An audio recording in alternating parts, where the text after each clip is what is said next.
Assalamualaikum warahmatullahi wabarakatuh.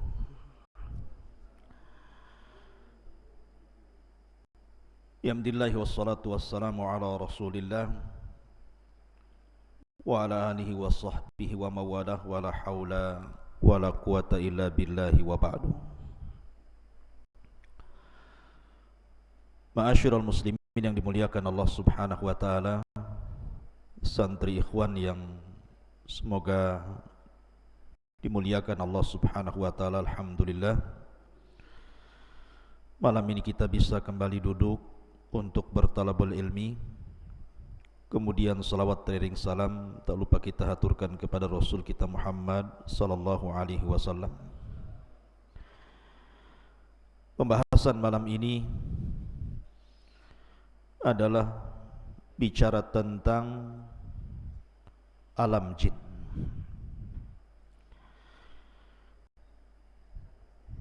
Jadi malam ini kita bicara tentang masalah jin. Apalagi kita di hutan ini banyak jinnya. Jadi biar kita tahu alam jin itu seperti apa. Ma'asyiral muslimin yang dimuliakan Allah Subhanahu wa taala. Bicara tentang jin, maka Al-Quranul Karim menetapkan adanya jin, bahkan dijadikan satu nama dalam surat Al-Quran, suratul jin. Dan kita tahu bahwa jin adalah makhluk kedua yang diciptakan Allah Subhanahu wa taala setelah para malaikat. Baru setelah jin Allah ciptakan manusia. Sering kita dengar di masyarakat, terkadang ada orang yang bercerita bahwa saya mendengar suara-suara aneh. Yang lain mengatakan ada yang memanggil-manggil. Yang lain juga bercerita, saya pernah tidur, ketika hendak bangun susah sekali, kayaknya dikunci. Susah gitu ya. Ada orang yang lagi tidur itu susah mau bangun, kayak lagi dipiting sama jin itu. Yang lain, ketika saya lewat di sebuah tempat, kayaknya kok bulu semua berdiri, mulai bulu kaki sampai bulu kepala. Jadi macam-macam cerita di masyarakat itu tentang masalah jin dan syaitan. Lalu apa hakikat jin ini? Dan apa alaqah kaitan antara jin dan kita umat manusia ini? Ma'asyiral muslimin yang dimuliakan Allah Azza wa Jalla, dunia jin itu sebenarnya kurang lebih dengan kita. Di antara jin itu ada yang ahli salat, ahli puasa, ada yang umroh, ada yang haji, ada yang ahli sedekah, ada yang ahli zikir, bahkan ada yang mujahidin fi sabilillah. Tetapi di antara jin pun kebanyakan mereka ada yang fasik, ada yang suka minum khamar, ada yang suka berzina, ada yang suka berdusta, ada yang suka menyakiti dan menzalimi. Ya, karena jin itu terbagi menjadi dua. Wa inna kunna salihuna wa inna minna salihuna wa minna duna dzalik kunna taraiqa kidada. Di antara kami para jin itu ada yang saleh, ada yang baik. Tapi juga ada jin-jin yang mereka jahat. Baik, kita akan jelaskan karena mungkin secara umum kita sudah mengetahui tentang asal muasal jin dan pernah saya jelaskan di sini. Saya hendak menceritakan beberapa kisah saja tentang alaqah, hubung kait antara manusia dengan jin saja. Ma'asyiral muslimin yang dimuliakan Allah Subhanahu wa taala. Suatu ketika Nabi sallallahu alaihi wasallam pernah salat. Tiba-tiba kemudian datang jin mengganggu Nabi sallallahu alaihi wasallam yang sedang salat. Maka Rasul marah, kemudian Rasul menangkap jin itu kemudian mencekiknya. Saking kerasnya Rasul mencekik jin itu sampai keluar air liurnya. Dan Nabi SAW merasakan dingin air liur itu. Kata Nabi SAW, kalau aku tidak teringat dengan doanya Nabi Sulaiman, Rabbi habli mulkan la yambagi li ahadin mim ba'di, ya Rabb, anugerahkan kepadaku kekuasaan yang tidak ku anugerahkan kepada siapapun sepeninggalku. Tentu jin itu sudah kuikat di tiang masjid sehingga menjadi mainan anak-anak. Tapi karena teringat doanya Sulaiman, ku lepas jin itu. Artinya Nabi SAW mencekik jin sampai liurnya terasa dingin. Pertanyaannya, bukankah jin tercipta dari api? Kenapa pula liurnya dingin? Harusnya liurnya panas. Yang tercipta dari api itu asal penciptaannya bapak moyang mereka. Tetapi anak keturunannya tidak seperti moyang mereka, sama dengan kita. Bapak moyang kita tercipta dari tanah. Tapi apakah kemudian ketika orang dipotong tangannya tiba-tiba keluar tanah? Kan tidak juga. Ya, tetap saja keluar darah gitu ya. Itu hanya awal penciptaan saja. Makanya kenapa jin juga disiksa di neraka merasa sakit. Sama dengan manusia dipukul tanah juga sakit. Kalau enggak percaya saya pukul antum pakai tanah liat. Kalau enggak menjerit, saya kasih uang 100.000. Ma'asyiral muslimin yang dimuliakan Allah Azza wa Jalla. Lah, kalau kita melihat cerita-cerita di masyarakat kan macam-macam tuh. Apalagi penakut. Penakut itu biasanya pohon pisang pun jadi setan biasanya. Coba saja orang yang takut lewat kuburan. Sebenarnya di kuburan tidak ada apa-apa. Mungkin ada pelang warna putih. Itu lari terbirit-birit disangka kuntilanak itu. Itu penakut loh ya. Terkadang seseorang yang saking takutnya, mungkin ada kucing nabrak kaleng kongguan kemudian jatuh perang begitu ya. Itu ketakutan disangka ada setan tuh di belakang itu. Atau terkadang kita lihat angin, kemudian ada pohon goyang-goyang, kemudian bayangannya itu ikut goyang-goyang juga kan. Disangka setan itu. Langsung bulu kuduk berdiri semua. Pertanyaannya ikhwatu fiddin muliakan Allah Azza wa Jalla, mungkinkah seseorang itu melihat jin? Sebagaimana yang ma'ruf di masyarakat gitu ya. Maka kita katakan bahwa Allah Subhanahu wa taala berfirman, innahum yarakum min haitsu la tarawnahum. Mereka yang melihat kita, kita yang tidak melihat mereka. Artinya jin itu bagi kita alam gaib. Jangankan jin, di zaman Nabi SAW banyak orang-orang munafik. Rasul tidak tahu siapa satu munafik itu, kecuali setelah diberitahu Allah, kemudian dicatat oleh Hudzaifah ibn Yaman siapa nama-nama munafik. Kalau Allah tidak memberitahu siapa munafik di zaman itu, selamanya Rasul tidak tahu mana satu yang munafik. Artinya munafik saja kita tidak tahu ya di zaman Nabi SAW, apalagi jin. Maka seseorang kemudian kalau masuk ke alam jin, kemudian tahu tentang masalah jin tanpa didasarkan Al-Quran dan Sunnah, ketahuilah bahwa dia itu pendusta. Contoh saja, dulu kan ada tayangan apa itu? Ghostbuster ya, yang nangkap jin dimasukkan ke botol itu loh. Nah, ada tuh, tangkap masuk botol, ditutup botolnya, dia udah tahu lubang botol bawahnya itu, lepas lagi, ya kan? Kan ada orang yang narik jin, kononnya dimasukkan ke dalam botol. Ikhwatu fillah muliakan Allah Azza wa Jal, kita katakan ini dusta, ini acting saja. Kenapa kita katakan dusta? Karena Allah yang mengatakan innahum yarakum min haitsu la tarawnahum. Mereka melihat kita, kita tidak melihat mereka.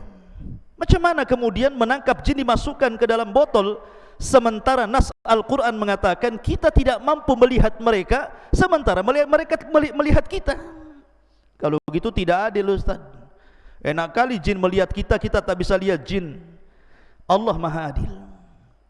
Ketika di dunia kita tidak bisa melihat jin dan jin bisa melihat kita, kelak di sorga Allah balik alamnya, di mana kita bisa melihat jin dan jin tidak bisa melihat kita. Itulah kebalikannya dan keadilan Allah Subhanahu wa taala. Akan tetapi ketika jin-jin itu tasyakul, beralih rupa, maka kita mungkin melihatnya. Bisa saja seseorang kemudian melihat ada burung hantu, disangka hantu karena ada hantunya, burung hantu. Kemudian kucing garong warna hitam, disangka setan, ya kan? Padahal garong dia, ya. Jadi mungkinkah kemudian jin-jin itu tasyakul dan seseorang bisa melihatnya? Maka kita katakan kalau itu yang terjadi bukan dalam bentuk asli, mungkin. Saya akan bercerita beberapa kisah ya di zaman para sahabat. Pertama, kisah Abu Hurairah radhiyallahu an. Suatu ketika Abu Hurairah radhiyallahu an itu ditugaskan Rasul untuk menjaga Baitul Mal, menjaga pembendaharaan Baitul Mal. Rupanya di malam itu ada pencuri masuk ke Baitul Mal mencuri gandum. Satu karung, kemudian lari, dibopong. Abu Hurairah melihat pencuri ini, langsung mengejar, kemudian menangkap. Rupanya pencuri ini adalah orang tua dan mengatakan, ya Abu Hurairah, ana syaikhun kabir, faqirun, dhu iyalin, wa ma ataituka illa min hajatin, wa ma asabtu syai'an dunak, ma ataituka, bla bla bla bla. Bahasa kita ya. Maka syaitan mengatakan, ataupun orang ini mengatakan pencuri ini, ya Abu Hurairah, saya ini orang tua, fakir, punya keluarga, dan saya tidak mungkin mencuri kecuali karena sebuah hajat, kebutuhan, karena mereka butuh makan, makanya aku terpaksa mencuri. Lepaskanlah Abu Hurairah. Akhirnya Abu Hurairah karena kasihan, dilepaskanlah pencuri ini. Keesokan harinya berjumpa dengan Rasul. Sebelum kemudian Abu Hurairah bercerita, Jibril sudah ngasih tahu, dan Rasul sudah mewanti-wanti, ya Abu Hurairah, fa innahu sayaudu al-bariha, fa innahu sayaudu fil lail. Wahai Abu Hurairah, orang itu akan kembali nanti malam. Betul, rupanya malam kedua mencuri lagi, ketangkap lagi, minta uzur lagi, dilepas lagi. Sampai ketiga kali Abu Hurairah mengatakan, tidak, ini sudah ketiga kali kau mencuri, tidak mungkin aku lepas, akan kuhadapkan kau kepada Nabi SAW. Maka orang ini mengatakan, gini saja wahai Abu Hurairah, lepaskan saya. Maukah ku ajarkan kepadamu? Maukah ku ajarkan kepadamu sesuatu yang kalau kau baca, setan akan lari darimu. Setan akan lari darimu. Kemudian orang ini mengatakan, ya Aba Hurairah, apabila engkau hendak beranjak ke pembaringanmu, bacalah suratul kursi, maka tidak ada syaitan yang bisa mendekatimu sejak kau tidur sampai kau bangun. Habis itu Abu Hurairah melepaskan orang ini. Keesokan harinya dia berjumpa dengan Nabi SAW dan mengatakan, Abu Hurairah, tahukah kamu orang yang kau tangkap 3 malam berturut-turut itu? Kata Abu Hurairah, Allah wa Rasulullah alam. Saya tidak tahu, wahai Rasul. Kata Nabi SAW, fa innahu syaitan. Dia adalah setan. Dia adalah jin yang menyerupai manusia sebagai pencuri. Sadaqaka wa huwa kadzub. Untuk masalah ini, maksudnya ayat kursi yang kau baca, dari semenjak kau tidur sampai kau bangun, dan kau tidak akan diganggu syaitan, ini benar. Khusus masalah ini saja, sadaqaka wa huwa kadzub. Tetapi masalah yang lain, dia pendusta. Kebanyakan setan itu pendusta. Khusus masalah ini dia benar, gitu maksudnya. Dari sini menunjukkan bahwa Abu Hurairah menangkap pencuri, dan pencuri ini rupanya jin yang tasyakul, yang berubah bentuk. Makanya kalau seandainya ada seseorang sudah meninggal, dan saya punya cerita di kampung di Majalengka sana. Jadi ada preman mati. Preman bisa mati juga gara-gara minum tuak oplosan, ya. Jadi minuman keras, oplosannya nggak kira-kira, pakai spiritus. Antum tahu spiritus? Ya. Jadi cap orang tua dicampur spiritus, diminum kurang mabok, dicampur pil BK. Antum tahu pil BK? Untuk anjing gila tuh. Itu namanya pil BK tuh. Tuak campur spiritus, kasih pil BK, matilah. Itu bukan oplosan lagi, oplosan kuadrat namanya. Oplosan di atas oplosan lagi tuh. Ketika mati, rupanya tersebar di desa itu bahwa preman yang mati itu ada di atas jembatan, sedang duduk. Akhirnya dalam 1 minggu itu, ketika mendengar berita itu, tidak ada preman kampung keluar. Rupanya preman takut sama setan, ya. Jadi tersebar berita bahwa dia hidup lagi, setiap hari nongkrong di atas jembatan katanya. Pertanyaannya, mungkinkah itu dia?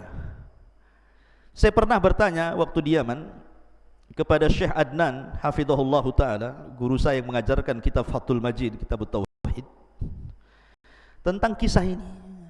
Ya Syekh, saya begini di kampung, persis yang saya ceritakan. Apa kata Syekh Adnan? Dia mengatakan bahwa yang dijumpai itu bukan preman tadi. Karena orang yang sudah mati tidak mungkin hidup lagi, karena ada barzah yang memisahkan antara kehidupan dunia dan kehidupan kubur. Lalu siapa yang nongkrong di jembatan itu, yang mukanya mirip itu? Maka dia bisa menjawab, kalau cerita ini sahih, kalau cerita ini benar gitu ya, bukan dikarang-karang, maka sesungguhnya orang itu adalah qarinnya si preman tadi. Karena setiap orang itu punya qarin, punya jin yang menyertai sejak lahir. Jadi kalau seandainya ada orang mati kemudian hidup lagi, bukan orang itu hidup lagi gentayangan, tetapi qarinnya yang gentayangan membentuk orang mati itu. Jadi bisa saja itu jin yang menakut-takuti manusia. Kemudian kisah yang kedua, kisah Ubay bin Ka'ab.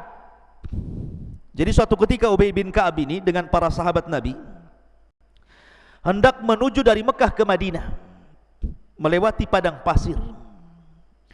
Kemudian sampai di padang pasir lupa jalan, karena zaman itu kan tidak ada Google Map, ya, di zaman itu tidak ada kompas gitu ya, hanya mengandalkan insting saja, dan orang yang biasa jalan dilalui. Rupanya Ubay bin Ka'ab dan sebagian para sahabat itu nyasar, tidak tahu kemana arah ke Mekah. Pokoknya bingung, yang namanya padang pasir itu kan kayak lautan tuh. Nanti antum kalau pernah belajar di Arab, antum lihat padang pasir itu persis kayak lautan tidak bertepi itu. Jadi bingung Ubay bin Ka'ab ini harus kemana, sementara perbekalan minum mereka sudah menipis. Sampai betul-betul akhirnya minuman itu habis. Akhirnya mereka berusaha mencari air.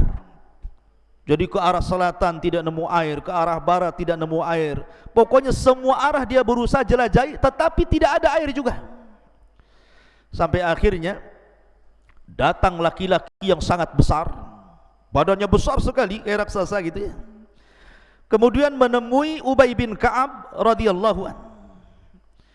Kemudian Ubay pun ketakutan dan mengatakan, "Man anta, siapa kamu?" Karena besar masalahnya badannya gitu ya. Maka orang besar ini mengatakan, "Ana min baqiyatin nafar minal jinnil ladzi istama'u ila Rasulillah sallallahu alaihi wasallam." Kata orang besar ini, saya adalah satu di antara sekelompok orang yang pernah datang menemui Rasul mendengarkan bacaan Nabi sallallahu alaihi wasallam yang disebutkan dalam surah Jin ya, "Qul uhiya ilayya annahu istama'a nafarun minal jin." Ada sebagian sekelompok jin, ada yang mengatakan 7 jin, datang menghadap Rasul mendengarkan Rasul baca Quran. Lah kata orang ini, saya adalah jin, satu di antara kelompok orang yang datang menemui Rasul yang kemudian mendengarkan ayat Al-Quran dan aku pun masuk Islam. Kemudian dia mengatakan, aku pernah mendengar Rasul bersabda, "Al-Muslim akhul Muslim." Muslim itu saudaranya Muslim yang lain. Baik kutunjukkan kamu ke arah di mana ada mata air di sana. Akhirnya kemudian jin ini mengarahkan arah ke arah sini, khudut tariq, ambillah jalan ini wahai Ubay, engkau akan mendapatkan air. Akhirnya Ubay bin Ka'ab pun membawa para sahabatnya kemudian mengarah ke yang ditunjukkan jin tadi itu ya, dan dalam berbentuk orang besar tadi, rupanya betul dia mendapatkan air di situ dan selamat dari kematian di padang pasir. Lihat, terkadang jin itu tasyakul, berbentuk manusia atau berbentuk yang lainnya. Ini kisah yang kedua. Kisah yang ketiga, di zaman Umar bin Khattab radhiyallahu anhu. Jadi ketika para sahabat Nabi sallallahu alaihi wasallam berada di Yamamah, ketika dalam kondisi perang, tiba-tiba salah seorang sahabat berjumpa dengan orang yang penampilannya aneh. Orang yang penampilannya aneh mengatakan kepada sahabat ini dan mengatakan, "Dari mana kalian?"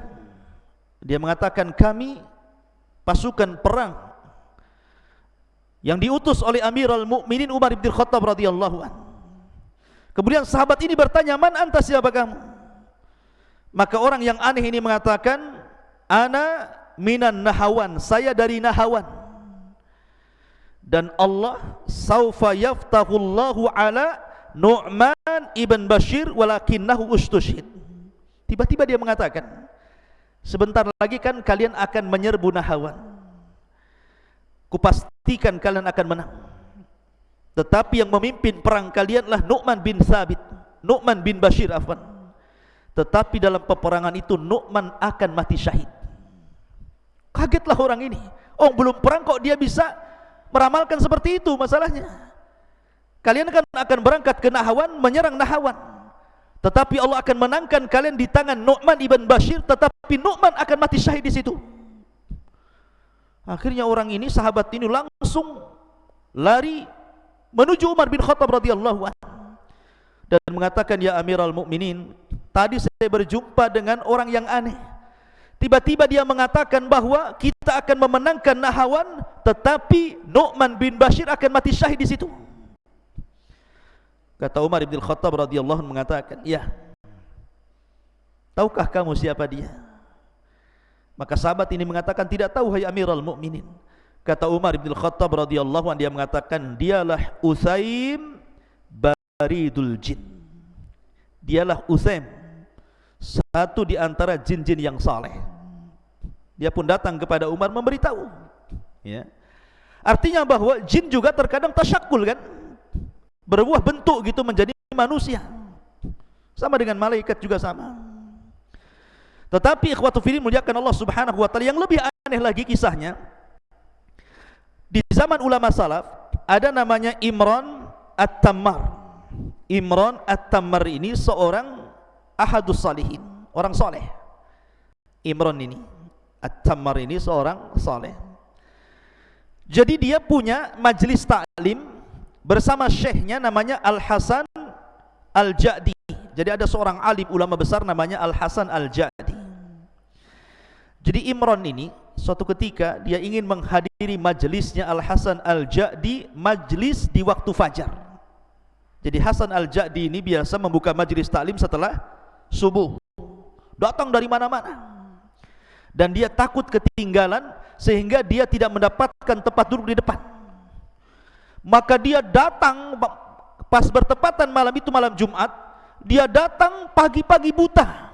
Jadi jam 3 malam itu sudah datang dia ke masjidnya Al-Hasan Al-Ja'di ini. Ketika sampai di masjid, masjid tertutup semua. Semua tertutup masjid, tidak ada yang terbuka, terkunci semua masjidnya. Anehnya, di dalam masjid itu terdengar suara Syekh Al-Hasan Al-Ja'di sedang qiyamul lail, sedang tahajud, dan dikeraskan bacaannya. Jadi ketika dia membaca ghairil maghdubi alaihim waladhdallin, tiba-tiba terdengar suara amin. Seolah-olah masjid itu penuh, terdengar suara amin semuanya. Jadi Imran At-Tammar ini heran, ini masjid terkunci. Kemudian di dalam masjid itu Syekh Al-Hasan Al-Ja'di sedang solat malam tahajud. Ketika dia membaca waladhdallin, maka terdengar suara amin yang begitu banyak seolah-olah penuh masjid itu. Dan dia tidak berani masuk. Dia pun menunggu sampai adzan fajar. Ketika adzan fajar, datanglah muadzin membukakan pintu masjid itu. Ketika dia masuk ke masjid, rupanya tidak ada satupun orang kecuali syekh saja sedang solat sunnah fajar. Kaget dia, dari mana suara amin itu? Padahal dia mendengar ada riuh pikuk suara amin ketika syekh sedang membaca Al-Fatihah dalam tahajudnya. Ketika dia subuh masuk ke masjid, tidak ada orang. Rupanya hanya ada syekh yang sedang sunnah fajar itu.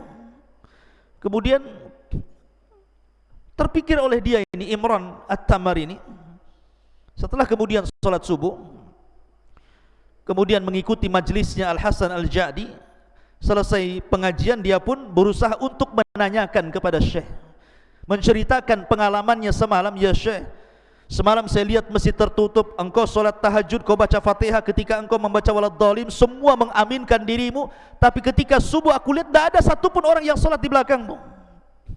Lihat jawaban syekh ini. Dia mengatakan, ya, karena di belakangku adalah jin min nasibin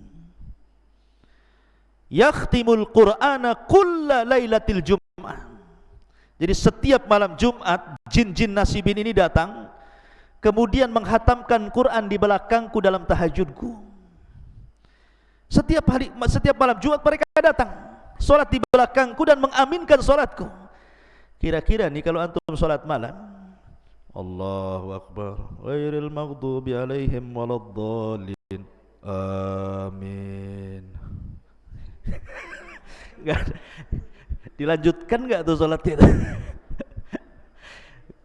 Langsung antum hidupkan semua lampu, bangunkan kawannya gitu. Ya kan? Lihat, syekh ya. Artinya bahwa jin-jin juga ada alaqah dengan kita. Ada hubung kait dengan kita, maksudnya dengan manusia. Ma'asyiral muslimin yang dimuliakan Allah Subhanahu wa taala. Tetapi ada juga jin-jin itu yang jahat, ikhwan. Tidak semua jin itu baik. Wa inna kunna salihuna wa inna minna salihuna wa minna duna dzalik. Kunna tara'iqa qidada. Jadi kami ini bertingkat-tingkat.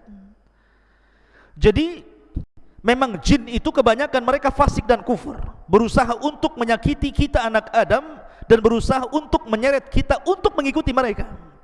Tetapi gangguan apapun dari jin itu tidak mungkin sampai kepada kita kecuali memang takdir yang Allah telah catat.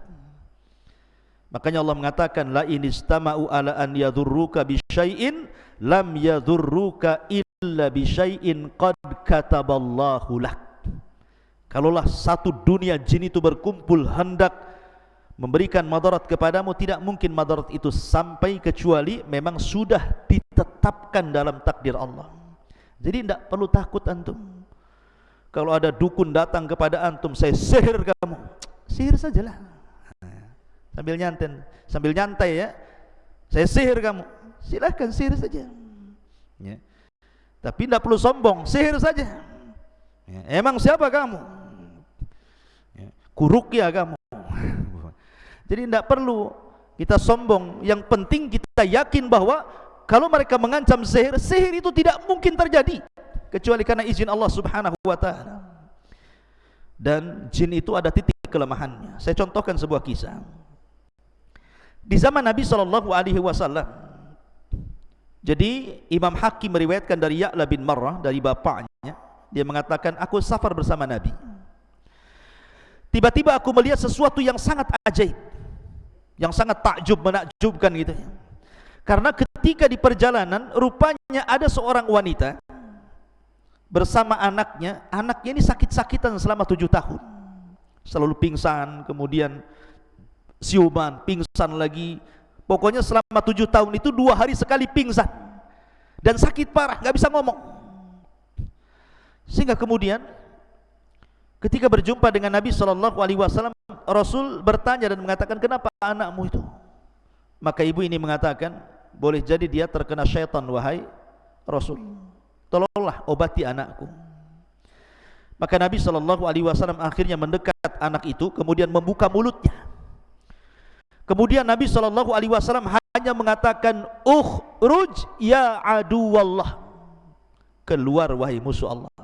Cuma ngomong gitu saja, ukhruj ya aduwallah ya. Keluar wahai musuh Allah. Habis itu anak itu kemudian tertidur, dan setelah bangun tiba-tiba sembuh penyakitnya. Tidak tersisa sama sekali dari selama penyakit 7 tahun lamanya itu. Hanya Nabi mengatakan ukhruj ya aduwallah. Makanya kenapa dalam dunia ruqyah, ikhwan, kalau antum nanti jadi peruqyah, Nabi SAW itu tidak pernah memperbanyak dialog dengan orang yang diruqyah. Rasul hanya mengatakan ukhruj ya aduwallah, keluar wahai musuh Allah. Tidak perlu antum memperbanyak dialog. Kamu siapa? Dari mana asalmu? Dan nikah belum? Berapa anakmu? Kau kesini sama siapa? Nah, kau gabung sama geng mana? Tidak perlu ya. Jadi tidak perlu diperbanyak dialog, karena jin itu pendusta. Karena mereka pendusta, maka kalau antum meruqyah cukup bacakan Quran. Kalau dia menjerit-jerit, cukup antum katakan ukhruj ya aduwallah, keluar wahai musuh Allah ya. Kalau tidak, ya ajak mereka beriman saja, tidak perlu tanya yang aneh-aneh ya. Karena jin itu pendusta, dan tidak ada jin itu yang bentuknya indah. Jin itu bentuknya jelek. Makanya ketika ada seorang syekh meruqyah, rupanya masuk jin yang paling cantik di kabilahnya ke dalam tubuh orang yang diruqyah itu. Kemudian oleh syekh berusaha jin yang paling cantik di kaumnya itu dikeluarkan dari tubuh orang tadi, terus diruqyah. Sampai syekh bertanya tentang masalah sifatnya ketika itu ya. Bentuk kamu itu seperti apa? Karena dia mengaku wanita yang paling cantik, jin yang paling cantik di kaumnya. Maka dia mengatakan, sesungguhnya aku memiliki 9 kaki. Bayangkan, kalau antum dinadorkan dengan akhwat cantik tapi punya 9 kaki, mau nggak? Nggak mau. Itu bukan orang, namanya gurita tuh. Cumi-cumi namanya. Artinya bahwa jin itu tidak ada yang bagus. Sudah bentuknya jelek, mereka pendusta masalahnya. Jadi jangan diperbanyak dialog. Makanya Nabi SAW cukup mengatakan ukhruj ya aduwallah, keluar wahai musuh Allah Subhanahu wa ta'ala. Kemudian juga ada cerita dari Rashid Ridha. Jadi suatu ketika, ikhwan, ada seorang nelayan. Seorang nelayan ini dia melempar jala di lautan. Ketika dia melempar jala, kemudian menarik jala, rupanya terdengar suara di dalam lautan itu, seolah-olah ada yang tersangkut. Tiba-tiba terdengar suara aneh. Langsung ketakutan nelayan itu akhirnya jalannya dilempar. Karena ketakutan dilempar jalannya. Kemudian dia pulang. Sejak peristiwa itu, sang nelayan akhirnya selalu diganggu oleh jin. Akhirnya dia sakit-sakitan sampai tidak bisa bicara. Berusaha dokter mengobati juga tidak bisa. Kemudian para peruqyah juga berusaha meruqyah juga tidak sembuh-sembuh. Sampai akhirnya dia datang kepada Syekh Rashid Ridha. Kata Syekh Rashid Ridha ketika itu hanya membacakan satu ayat saja. Fasayakfikahumullahu wa huwas samiul alim. Fasayakfikahumullahu wa huwas samiul alim.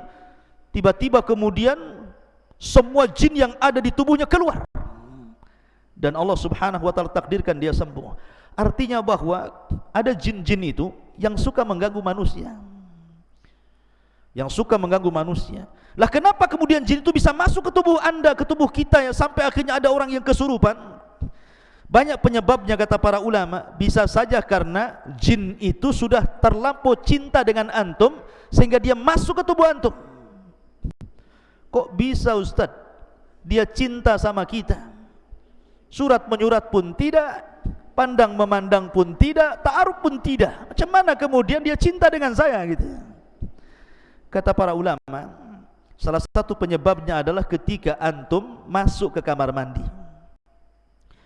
kemudian lupa membaca a'udzubillah, berlindung kepada Allah minal khubthi wal khaba'ith.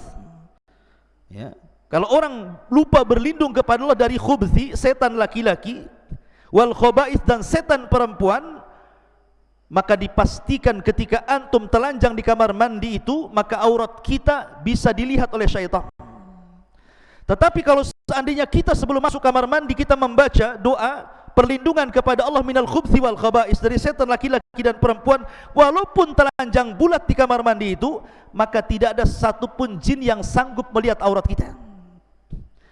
Lah orang yang tidak pernah membaca doa ketika masuk khala, masuk kamar mandi, maka dia setiap hari jin itu menonton aurat kita. Karena setiap hari menonton aurat kita, akhirnya jatuh cinta.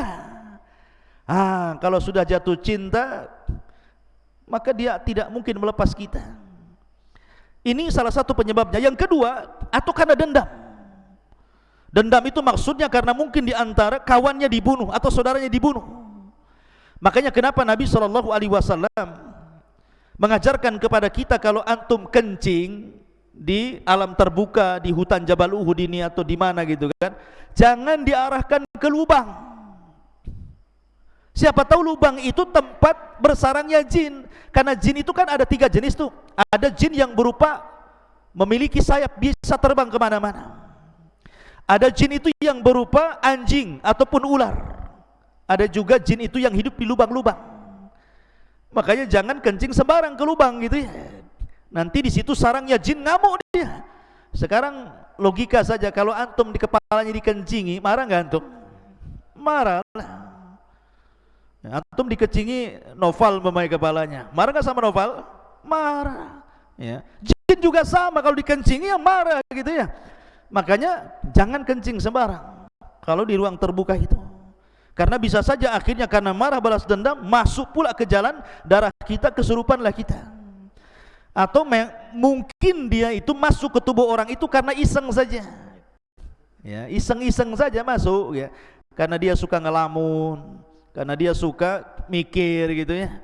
Dan tidak pernah berzikir, tidak pernah baca Quran, masuk dia ke tubuh kita. Makanya ikhwatu fillah muliakan Allah Subhanahu wa taala, maka jin-jin itu memungkinkan berbuat apa saja. Dan yang lebih bahaya kalau seandainya jin itu suruhan tukang sihir.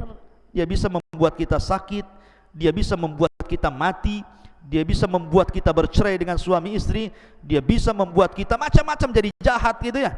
Maka itu lebih bahaya lagi.